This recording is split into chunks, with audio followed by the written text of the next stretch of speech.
Today it's a beautiful day. It's snowing outside. We have about 15 centimeters in Holland, or at least where I live, and it's pretty special. So it's a nice day of work in a beautiful, beautiful place. But we need to do something about the Carolina Reaper whites. They have been growing for a month and a half from germinating, and they're starting to get pretty big. They haven't had any fertilizer yet, but the potting soil I've used before this one had too much nitrogen in it, so I had to change it to a cheaper potting soil which doesn't contain a lot of fertilizer. But now the plants are big enough to receive a little bit of fertilizer, and I'm gonna start with NutriGrow Organics Crucere. This stuff, because crucere means in Latin grow, and these little plants are very fragile, so I don't want to use heavy fertilizers yet. Eventually, when they're going outside in May and they're tall enough and all that stuff, I'm gonna switch over to mineral based fertilizer, in this case my fiery fruit fuel, maybe even earlier, but for now, just to give it a little bit extras, I'm gonna use NutriGrow Organics Crucere to grow them a little bit faster. I'm growing them in my grow tent with lights, and it's about 240 micromoles on the leaves, which is more than enough to grow pepper plants. And the amount of lights hours is about 16 hours a day. However, I'm just using one light bar, so one stage down I have two of them. So if I need more light, I can lower them a little bit. One of the questions I get a lot is it absolutely necessary to grow with grow lights? And most simple answer is no, it's not. Obviously plants will grow with natural light, but when you have young plants, they get very stretched when there's not enough light. So using some cheap grow lights, or at least something to promote growth, it's gonna make a big difference. So I'm using grow lights. They're very cheap, they're very efficient.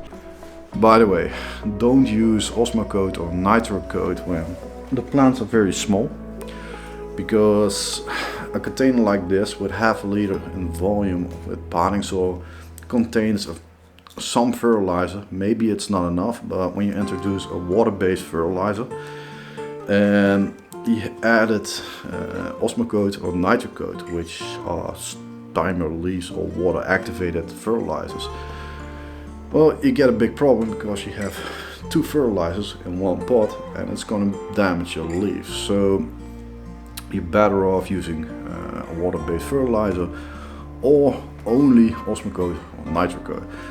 I've seen it many times that people are switching to a simpler way of growing, because it's easier. You just have to throw something on the field and that's it. And obviously it works. Farmers are using it. But when you're not a farmer and you just are growing a couple of plants, don't expect the same results. Especially when you use two fertilizers. It has the capability of burning your plants, especially with Nitrocote. The stuff is very hot and very high in nitrogen. So these little girls are the Carolina Reaper whites. They look very healthy on top, but some bottom leaves are burned, and that's due to fertilizer burn. Because I used Plago on light mix in the beginning stage. However, I think it was a faulty batch and it was way too high in nitrogen. So I switched it to potting soil from supermarket. It's $2 for 40 liters, and the stuff started growing again. But potting soil from the supermarket or the dollar store is low on fertilizer. That's the reason why it's cheap. So I need to introduce something, and I'm gonna start with NutriGrow Crucere. I have an open bottle here. You need half a liter water, pipette, and liquid fertilizer, or whatever you have. I'm going to use an open bottle, and the Crucere is between 0.2 or 2 milliliters per liter, so you can find your own perfect ratio for plants. I know these plants don't need a lot, so I'm just going to give it 0.2 of a milliliter. So only this much per half a liter. The water I'm using, it's straight from the tap, so it's pretty cold. I live in Holland and it's freezing outside. Never ever use straight cold water to water your plants. Plants will get in shock and will slow down growth. This stuff is cold. It's about 7 or 8 degrees. It's 7.7. So Celsius, by the way. So it's way too cold to just give it to the plants. Especially plants that are living inside in an environment where it's about 20 degrees Celsius. So I have to wait until it's room temperature before I'm going to give it to the plants. Yeah, but Edwin, outside the water temperature is not always 20 degrees Celsius. And you're absolutely right. However, plants outside are adjusted to fluctuation in temperature. And I do know there is some fluctuation in temperature inside. But my plants are growing in a grow tent with a climate control computer. So I placed a half a liter in the grow tent, which is 23 degrees right now.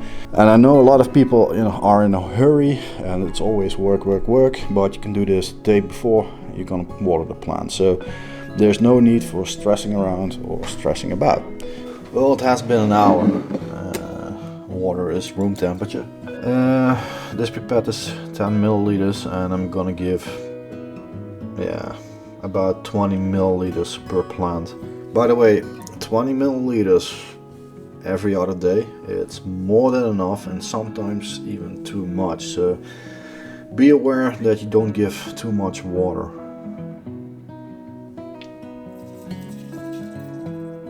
Many times the people just dunk the plants in pots or in a container with water and soaking them for, I don't know, a couple of minutes. But that's way too much water. Pepper plants like it a little bit dry, and it's even beneficial for them because they're gonna seek out the water and put out more roots. So more roots down here, it's more growth up here. So it's a 1-to-1 ratio. Overwatering plants, so soaking the plants in a bucket of water, it's one of the biggest problems, and well, it's one of the most asked questions on Facebook, YouTube, Patreon, whatever, because plants get waterlogged and they get damaged pretty easy. They don't take up any nutrients anymore when the potting soil is too wet, and you get all kinds of weird problems. So using just a little bit of water to let the plants grow, but let them dry out in between, it's the best thing to do. The very known double cup method. I think I did it in the past, maybe one series, 7-8 years ago. Gangstar did it. Gangstar is a big YouTuber, but it's a waste of time because you have to put a cup in another cup, and when you water it, you have to take the cup out, put some water in it, place the cup on top, wait until the water is gone, and do this 100 times when you have 100 plants. For now the plants are very small, so I'm feeding them from the top, and as you can see there are already root development at the bottom. But when the plants are very big and they consume a lot of water and a lot of fertilizer, it's not really efficient to just dump from the top. And this tray holds about half a liter of water, so I can put a half a liter of water in, let them soak for about 10 minutes, and I did 6 plants at once. So using a tray and bottom feeding them at once instead of taking 100 cups apart and doing it the old-fashioned way of 10 years ago, is way more efficient. The double cup method is just not efficient. It works, but when you have a lot of plants, it's just not the way to go. And only when you see that the plants consume, I don't know, 100 milliliters a day, and it will eventually do that, and only then you feed from the bottom. Everything else goes from the top. It's the easiest thing to do. But what about fungus gnats? It's one of the most annoying and most damaging insects plants like peppers can have. And you're absolutely right, but 20 milliliters on the top of top feeding them doesn't create a lot of fungus gnats. the reason why fungus gnats develop is because the potting soil is way too wet. So limit the amount of water, and when you give water every second or third day, it's gonna do a couple of things. First of all, it keeps the fungus gnats away. Second of all, the plant sends out more roots because it's looking for water and nutrients, which increase the amount of growth. So it's only beneficial to limit the amount of water and don't create problems. I've seen it so many times on Facebook and on YouTube and whatever that people think it's easy to grow in a grow tent. And it's true. You get big plants in a very short period of time. They're always in the perfect environment, light, moisture, and all that stuff.